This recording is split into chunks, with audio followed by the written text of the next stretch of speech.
Hello everyone, कैसे हैं आप सारे। आशा करता हूं कि आप सब स्वस्थ होंगे और अच्छे होंगे, अपने परिवार के संग अपने पढ़ाई के ऊपर बहुत ध्यान दे रहे होंगे। आज हम इस वीडियो के अंदर अपने अध्याय जो कि हमारा है राष्ट्रीयता संबंधित समुच्चय, हमारे अर्थशास्त्र की पहली पुस्तक समष्टि अर्थशास्त्र को फिर से कंटिन्यू करने वाले हैं। ये इसका दूसरा भाग है। अगर आपने अभी तक इसका पहला भाग नहीं देखा तो पहले आप उसको देखिए ताकि आपको इसको समझने में आसानी हो सके, क्योंकि बेस हमने वहीं से कवर किया है।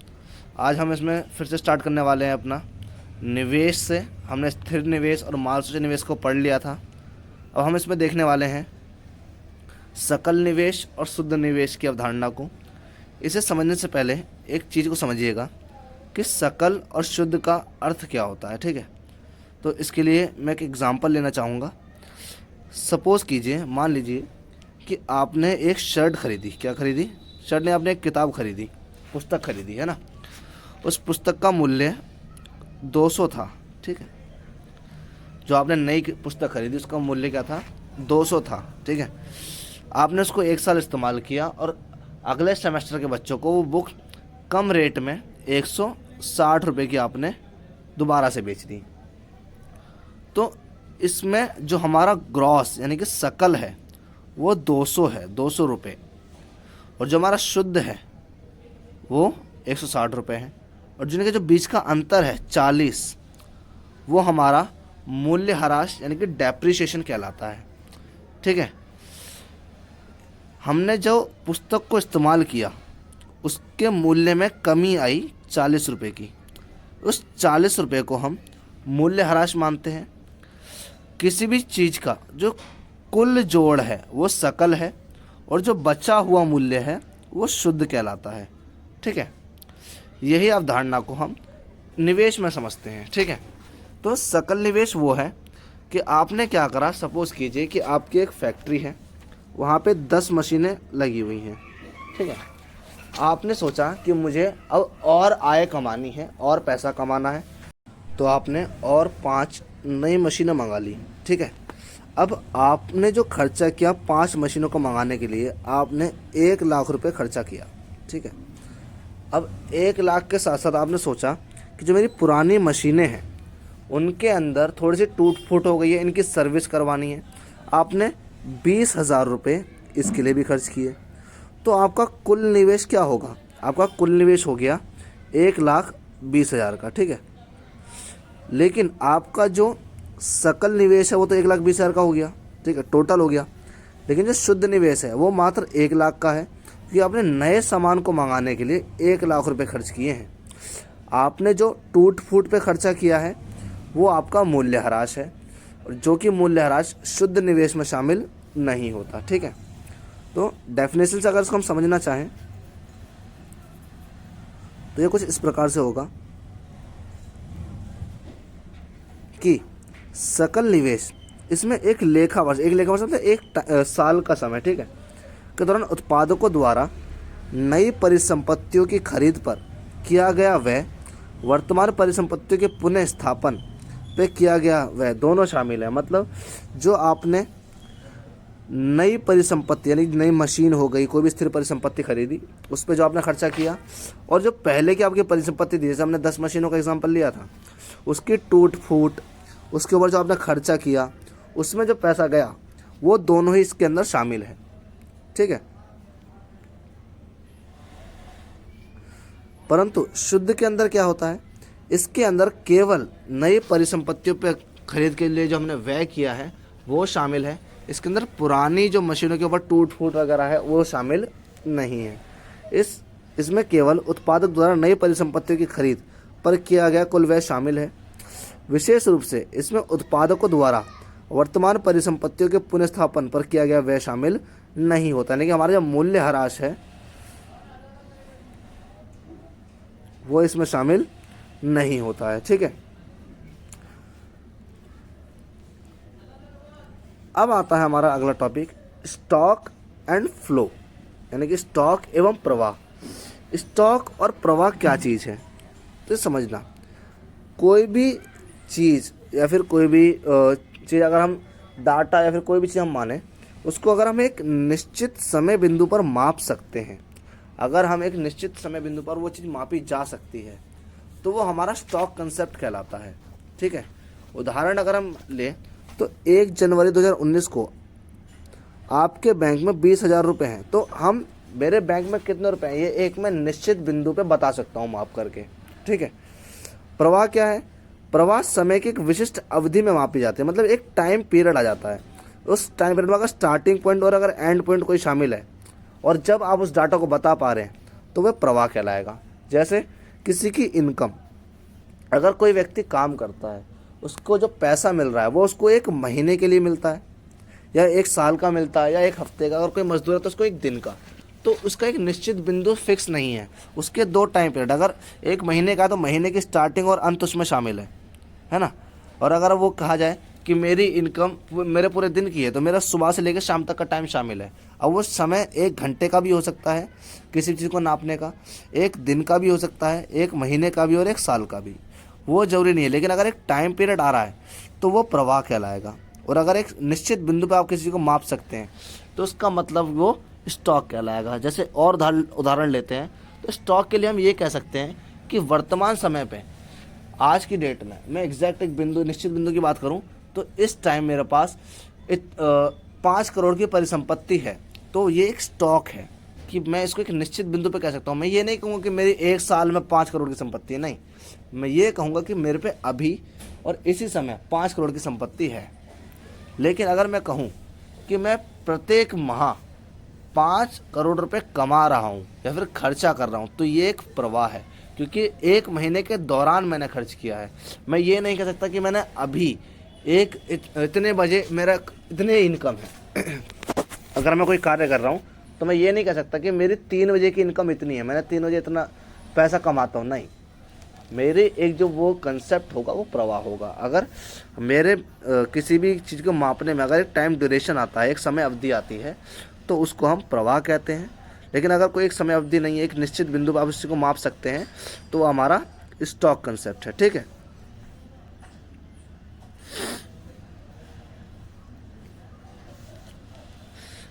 अब हमारा एक अगला बहुत इम्पॉर्टेंट टॉपिक है अर्थव्यवस्था के 4 क्षेत्र। देखिए, एक अर्थव्यवस्था के अंदर 4 मुख्य रूप से 4 क्षेत्र होते हैं जो मुख्य क्रियाओं का कार्यान्वयन करते हैं। हमारी जो आर्थिक क्रियाएं हैं वो पैसे संबंधी जो पूरी हमारी अर्थव्यवस्था है वो इन 4 सेक्टरों के अंतर्गत ही काम करती है। इन 4 सेक्टरों के बगैर हम अर्थव्यवस्था की कल्पना भी नहीं कर सकते। ठीक है, वो सेक्टर कौन से हैं? तो पहला सेक्टर है हमारा परिवार क्षेत्र, यानी कि परिवार सेक्टर, हाउस होल्ड सेक्टर। ठीक है, हाउस होल्ड सेक्टर क्या करता है? हाउस होल्ड सेक्टर के यानी कि परिवार क्षेत्र के 2 मुख्य कार्य होते हैं। पहला कार्य क्या है? ये वस्तु और सेवाओं का उपभोग करते हैं। क्या करते हैं? जो वस्तु हमारे अर्थव्यवस्था में बन रही है या फिर सेवा का जो उत्पादन किया जा रहा है डॉक्टरों द्वारा, अध्यापकों द्वारा, या फिर कोई वस्तु का उत्पादन हो रहा है, साबुन हो गया, कोई बाइक हो गई, फ्रिज हो गई, कोई भी सामान जो बनाया जा रहा है, उसको अगर कोई व्यक्ति इस्तेमाल करेगा तो वो परिवार क्षेत्र में आता है, वो परिवार क्षेत्र का होता है। ठीक है, परिवार या फिर ग्रस्त क्षेत्र उत्पादन के कारकों के स्वामी भी होते हैं। उत्पादन के कारक क्या होते हैं? हमने आपने शायद 11th में भी पढ़ रखा होगा कि उत्पादन के कारक हमारे 4 रूप से होते हैं, जिसमें हमारी ज़मीन, हमारा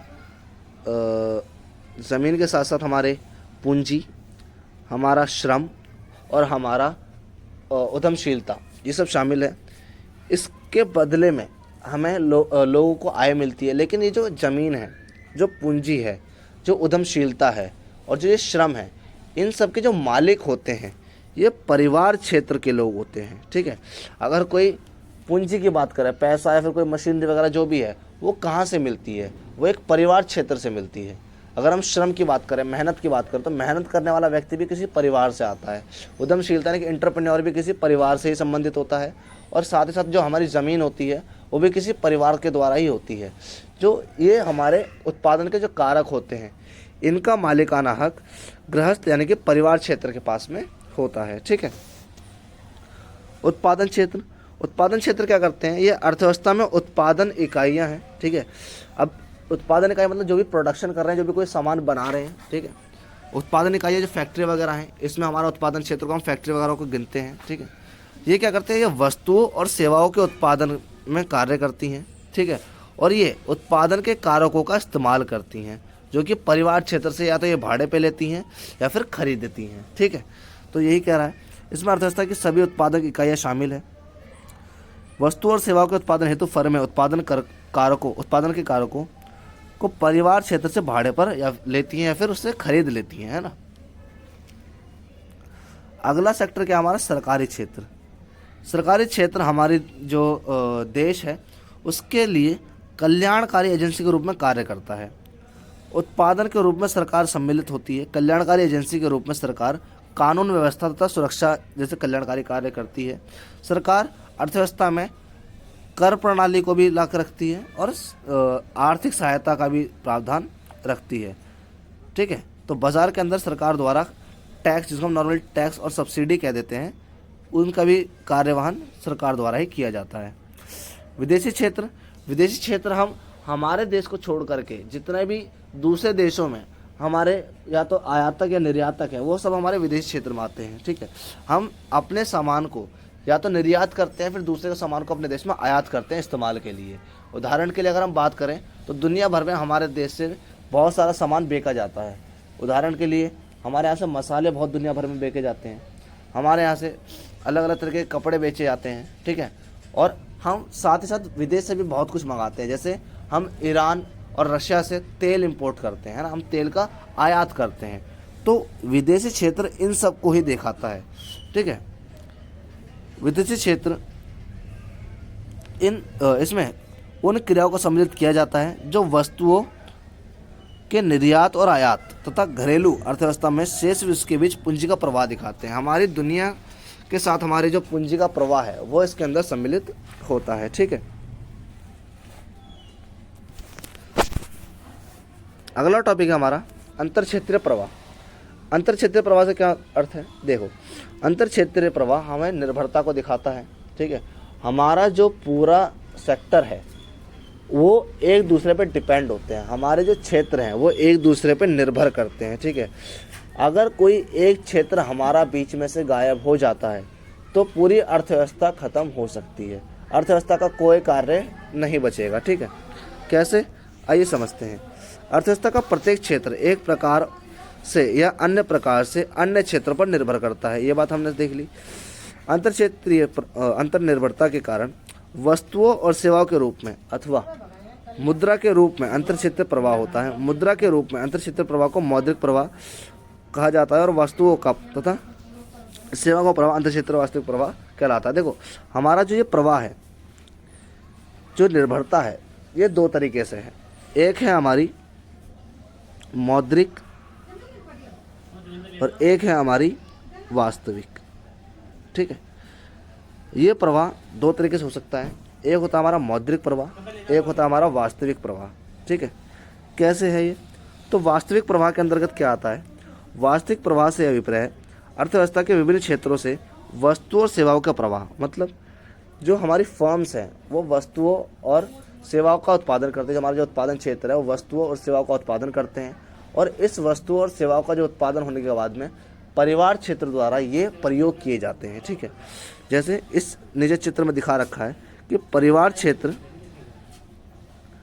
क्या कर रहा है, उत्पादन क्षेत्र से वस्तु और सेवाओं को खरीद रहा है। ठीक है, और इसके साथ साथ परिवार क्षेत्र जो कि उत्पादन के कारकों का मालिक है, जिसकी बात हम 2 मिनट पहले करी, भूमि, श्रम, पूंजी और उद्यमवर्ती, तो इन सब का जो मालिक है वो परिवार क्षेत्र है।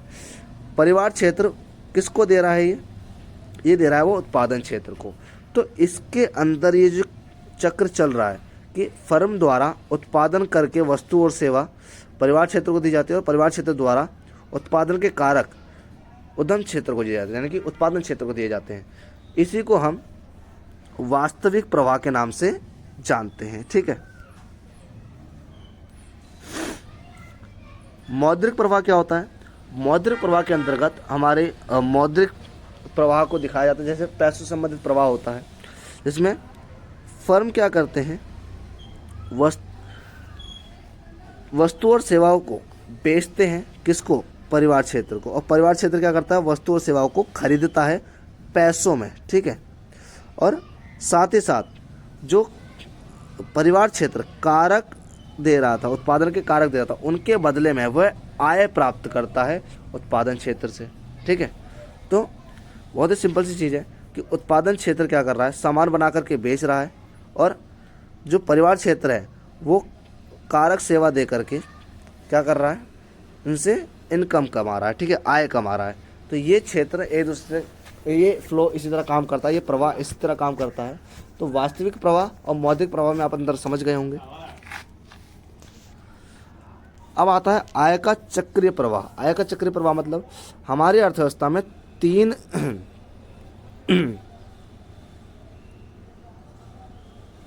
हाँ, हमारी जो अर्थव्यवस्था है उसके अंदर तीन क्रियाएं कभी रुकती नहीं है। वो तीन क्रियाओं का ना तो कोई शुरुआत है और ना ही कोई अंत है। ठीक है, वो तीन क्रियाएं क्या हैं? पहला है वस्तुओं और सेवाओं का उत्पादन। जो वस्तु और सेवा किसके द्वारा बनाई जा रही है? उत्पादन क्षेत्र के द्वारा बनाई जा रही है। ठीक है, दूसरा है आय का सृजन। आय का सृजन कैसे होता है? जैसे हमने कोई भी श्रम दिया तो उसके बदले हमें मजदूरी मिलती है। हमने जो उत्पादन कारक दिए उनके बदले हमें आय मिलती है ना। ज़मीन के बदले में हमें लगान मिलता है, यानी कि रेंट, जो किराया जिसे हम नॉर्मली कहते हैं। हम अगर पैसा देते हैं तो हमें उसके ऊपर ब्याज मिलता है। पूंजी के बदले में क्या मिलता है? ब्याज मिलता है। कोई उद्योगपति या फिर एंटरप्रेन्योर है तो उसको लाभ यानी कि प्रॉफिट मिलता है। ठीक है, जो श्रम दे रहा है उसको मजदूरी मिलती है। ठीक है, तो ये हमारी आय का सृजन होता है। क्या होता है? हम इनकम को कमा रहे हैं, आय का सृजन कर रहे हैं। ठीक है, और तीसरी है हमारी व्यय यानी कि खर्चा। ठीक है, ये तीनों क्रियाएं एक ऐसी आर्थिक क्रियाएं हैं जो अर्थव्यवस्था में हमेशा चलती रहती हैं। इनका कभी ना तो कोई शुरुआत है और ना ही कोई इनका अंत है।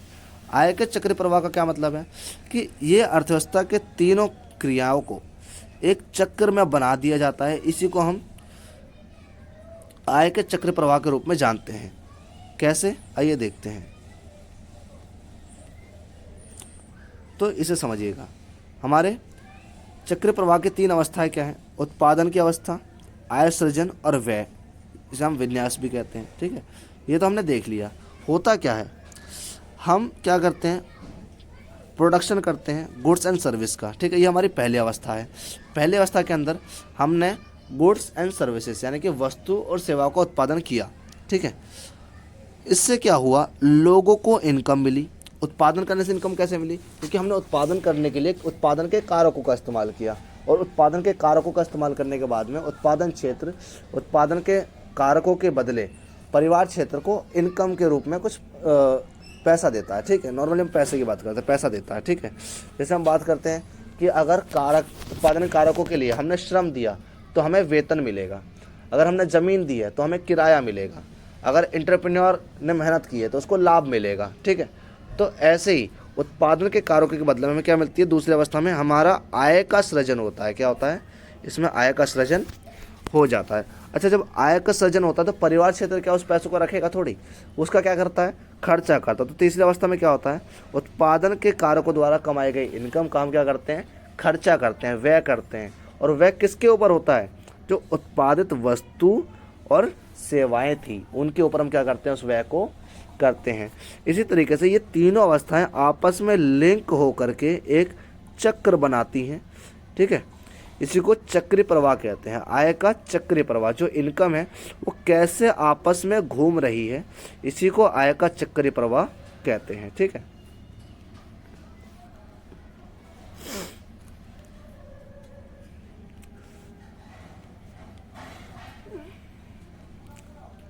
अब हम समझते हैं कि दो क्षेत्रीय अर्थव्यवस्था मतलब जिसमें हमने अभी जो 4 क्षेत्र पढ़े थे अर्थव्यवस्था के, कौन कौन से थे? परिवार क्षेत्र,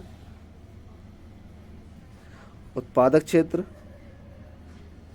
और फिर इसके अलावा हमारा क्या था? सरकारी क्षेत्र और विदेशी क्षेत्र। लेकिन इसके अंदर हम क्या करेंगे? खाली 2 क्षेत्र देखेंगे, मतलब खाली परिवार क्षेत्र और उत्पादन क्षेत्र को लेकर के हम चक्रीय प्रवाह के मॉडल को समझने वाले हैं कि कैसे आय का चक्रीय प्रवाह चल रहा है। ठीक है, ये वही है जो हमने 2 मिनट पहले भी समझा था। वास्तविक प्रवाह और मौद्रिक प्रवाह को जब हम आपस में मिला देते हैं तो आय का चक्रीय प्रवाह बन करके सामने आता है। ठीक है, कैसे? तो देखिएगा, होता क्या है? एक परिवार क्षेत्र है और एक हमारा उत्पादक क्षेत्र है। ठीक है, परिवार क्षेत्र से उत्पादन के कारक, ठीक है, एक्सपेंडिचर किया जाता है। ठीक है, और उत्पादन के कारक दिए जाते हैं किसको? फर्म को। हाउस होल्ड ने, परिवार ने क्या दिया? उत्पादन के कारक, यानी कि लैंड, लेबर, कैपिटल, एंटरप्रेन्योर, यानी कि श्रम, जमीन, पूंजी और एंटरप्रेन्योर जो होता है हमारे, वो परिवार क्षेत्र से फर्म को दिए जाते हैं। इसके बदले में ये इनसे आय प्राप्त करते हैं। आय किस रूप में प्राप्त करते हैं? हमारा किराया, रेंट, वेजेस, इंटरेस्ट और प्रॉफिट। ठीक है, साथ ही साथ जो परिवार क्षेत्र है वो उत्पादक क्षेत्र से वस्तुओं और सेवाओं को भी प्राप्त करता है, और इसके बदले में वह उनके लिए व्यय करता है, खर्चा करता है, पैसा देता है। ठीक है, तो ये जो एक सर्कुलर है इनके आपस का, इसी को ही हम दो क्षेत्रीय अर्थव्यवस्था में आय का चक्रीय प्रवाह के मॉडल के नाम से जानते हैं। ठीक है, इस मॉडल को समझने के लिए हमें कुछ मान्यताओं को मानना पड़ता है, कुछ असम्पशंस हैं। अगर हम इनको नहीं मानते तो ये चक्रीय प्रवाह या फिर ये मॉडल गलत साबित होता है। क्या है कि पहला तो असम्पशन यही है कि अर्थव्यवस्था में केवल दो क्षेत्र हैं। हमको कुछ समय के लिए ये मान लेना है कि विदेशी क्षेत्र और सरकारी क्षेत्र हमारी अर्थव्यवस्था में शामिल नहीं होते। ठीक है, और दूसरा क्या है? परिवार क्षेत्र समस्त आय को उपभोग पर खर्च करता है, इसलिए कोई भी बचत नहीं होती। हमने क्या देखा था अभी कि जो परिवार क्षेत्र है वो पूरा पैसा खर्च कर रहा है वस्तु और सेवाओं के लिए। तो हमें ये मानना पड़ता है कि इस अवस्था में कोई भी पैसा बचाया नहीं जा रहा है, बचत का प्रावधान नहीं है, सारा पैसा वस्तु और सेवाओं पर व्यय के लिए इस्तेमाल किया जा रहा है। घरेलू अर्थव्यवस्था एक बंद अर्थव्यवस्था होती है। यानी कि आयात और निर्यात नहीं होगा, क्योंकि हमने पहले ही मान लिया कि विदेशी क्षेत्र है ही नहीं, और घरेलू अर्थव्यवस्था में कोई सरकार भी नहीं होगी। ठीक है,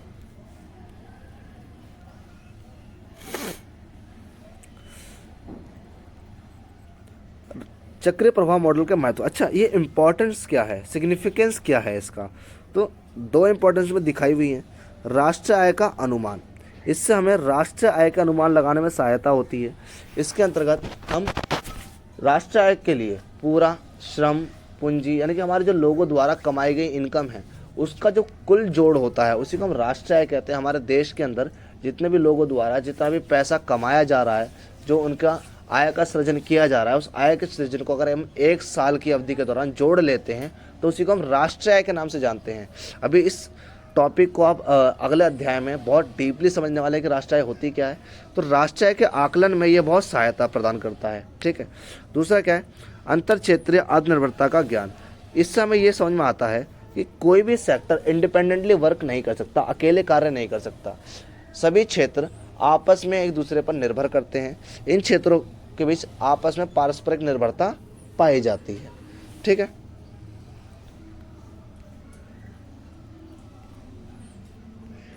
हमारा जो अध्याय था ये इतना ही था।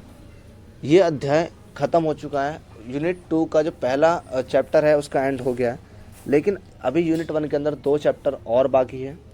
इसको अभी हम कल समझेंगे।